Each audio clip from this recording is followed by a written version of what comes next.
Ассалому алайкум. Ҳозир мо оиди даҳанпазак, яъне илоҷи даҳанпазак суҳбат мекунем. Даҳанпазак яъне пухтани даҳан, ҷӯшиши даҳанам гуфтан мумкин, ки аз моддаи дохилии бадан аст. Ин шуда метавонад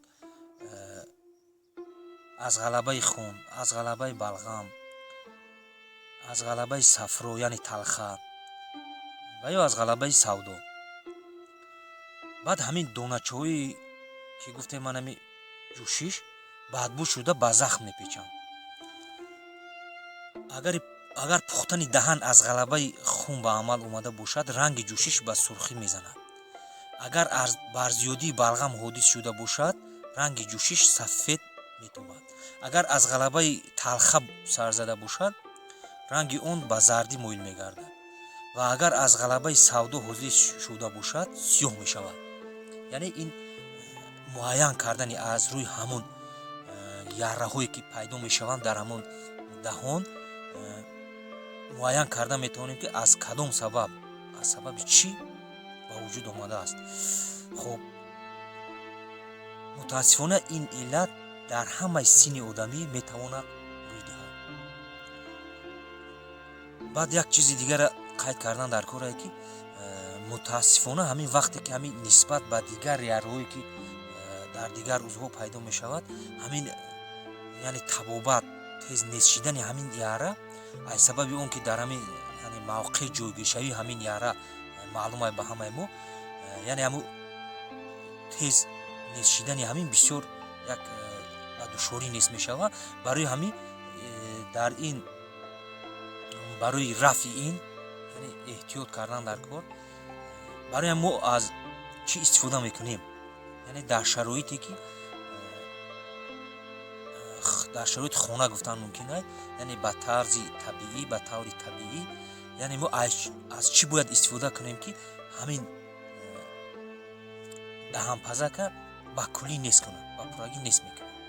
фақат ин ҳамин амалҳоро мувофиқи ҳамин тавсие ки ҳозир мо гап мезанем, мувофиқи ҳамин амал кардан дар кора иншаалло ки нест мешавад. якум, гули анорро дар об ҷӯшонида, бо он об даҳонро чайқондан пухтани даҳанро шифо мебахшад.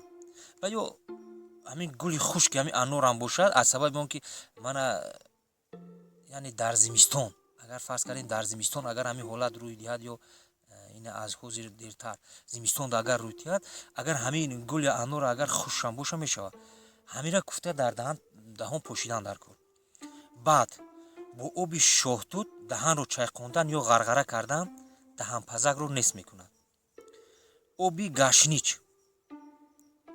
ҳамин гашнич тарро, оби ҳам гашнич тарро дар даҳан гардондан ҷӯшишҳои даҳан ва сӯзиши онро дафт мекунад.